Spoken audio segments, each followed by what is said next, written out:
Good morning guys, hope you're doing well. We've got the CPI today and we've got like an idea about the threshold as well, so we don't really want the CPI to come in hotter than 0.6, but it can nestle in between those two values as well, and excluding the food and energy, there's the lower and upper thresholds, okay? And obviously the headline does include oil, all right? So a higher oil price does feed into that. So the lower the oil, the lower the inflation, okay? So you want to keep an eye on like crude oil and stuff, and it's a big factor. So that's of note, and that's at CPI's at 12:30 GMT, but I don't know if that's taken into account the British summertime. So it's actually at 1:30 if you're in the UK, okay, because it says GMT, but we're actually BST, British summertime, so it's 1:30. So we're risk on at the big picture. The reason for it, I think, is because of the Middle East crisis. It sounds crazy, but they were very quick to sell, almost like in a panic, and by selling it, there has to be someone to take their side of that trade, okay? So if Mr. Jones is buying, then algorithm C or A has to sell. So Mr. Jones sells, algorithm has to buy. So basically it has to, if the humans do one thing, the computer systems have to do the opposite. Alright, so this is how it works.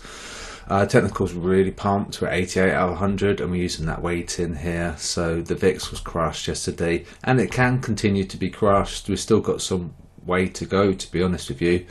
We could probably even get down to 10 on the VIX, really. I mean, it'd be very, very low, but you know, we got some room to the downside. We did actually go above 20 last week, so that was a little bit of an omen. But what happened is that the herd had sold, and by doing so, it's pushed the indices higher. So it's just really cruel. But as long as you're like looking at the sentiment, you should be okay, and just have to use good risk management as well. Cross yen at the top, and the Euro Swiss, CAD Swiss, and Pound Swiss at the bottom. So that's fine, they're negative. These are positive, but they could be more positive because they've got good scores, okay? Quickly look at the bubbles. We'll look at the daily bubbles because this feeds into the robot. We can see quite a lot of things bunched up here, and the long New Zealand dollar, the long on the yen, which isn't really a surprise because they love to buy the yen, and of course they're going to get screwed on that, and the long the dollar as well. So let's look at your indices and gold. And I must make an apology because my remote desktop is going very slowly, so hopefully it's not going to be too bad. There's the buy on gold, and it might be worth mentioning that video that I made yesterday is that the gold bubble was over here and it hit the extremes, and by doing so we hit stops, and then the gold bubble moved across where we're going to hit extremes and we're going to hit stops. So keep an eye on your SLC upper, and it's likely going to hit the stop loss cluster above, and then we could see a reversal, couldn't we? But it might depend on this, to be fair, because they could continue to sell. If they do, then up to 1900 potentially. So yeah, it could be very painful. I was selling this, we got out the SLC, and these wicks here, they sort of tempted me to think, well, maybe it might continue to sell. Then we had a big wick on the lower bit there. Can see that pump, that's the buying pressure there. So it's a good idea to keep an eye on your wicks, and that it normally can indicate, you know, a decent setup there. If there's lots of wick below, it's then that's that the, you know, the big fish are pushing price higher. Okay, so you know, we formed like small wicks here, but this one was a clue. Okay, and up we come, and of course by doing so, the we had that big wick. Then we had a big pump, then we probably had a bit of a wobble at that doji, and then they started to sell it, and then out we come. Right, so that video I made yesterday was perfect because it told you, you know, it was going to go higher, and it did, which is cool. I only got like 30 views on the video, which is a little bit frustrating, to be honest with you. It should have a lot more views, but maybe it is what it is, isn't it? No, see, I put to S&P. Yeah, it's just slow. God blimey. S&P made a buy here. We had the crossover. Look at that pump. That's it, isn't it? So there's your entry. There's your stop loss, and away you go. You guys ready? and has to load the data, has to think about it.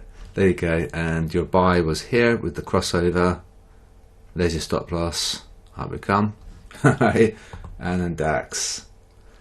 I said Z pump on Discord today, and it is a pretty massive pump on DAX, and we've actually beaten that high, which is of note. I thought that might have held that doji there, you see, but we're above that now, so it could be a good support, and they'd sold it here. Very admittedly very choppy, and where would you put your stop? You could have been there, but it'd been wide. It would have been quite wide had you entered there. It's 126 point, yeah, 100 point stop loss, so quite a wide stop, but you would have done okay. Yeah, so like a 4-hour trade there, yeah, 3 or 4 hour trade, which is pretty good. And that's it, because I showed you gold and S&P, Dow Jones and DAX. I'll show you the robot. We were up a lot. We were up £20 yesterday. So this is the annoying thing. Right, so I'm going to have to minimize this. I'm not sure what's going on here. I had to reboot my VPS yesterday, and it was here we go. Yeah, so we're positive, but we're definitely less positive than we were yesterday, and it's basically positioned for risk on, so it might just have to wait for the CPI, which is at 1:30 this afternoon, and pending the result of that data, then we can do incredibly well, or we can probably sour a little bit, and then we'll just have to hold on to some drawdown. And remember that our stop loss is 100 pips, our TP is 100 pips, but it's hidden. In case you subscribe and you're wondering where the SL and TP are, we have got SL and TP, but we've hidden it, and it's set at 100 SL, 100 TP. But like I say, we're positive. We're just going to probably tread water and go a little bit sideways today, and I'll need to figure out my VPS and why it's so slow. And also I've got like I've got a shoulder pain as well, so I need to look into that as well. I think it was a lot of work I was doing at the desk yesterday, and I've had my shoulder, so it looks like it's frozen, so I need to have a look at my VPS. So I hope you have a good day, and I'll be back later tonight for the robot update. And also, of note, we've got some international football as well, which is cool, and that's something to look forward to. I'll speak to you guys soon. Remember to trade safely.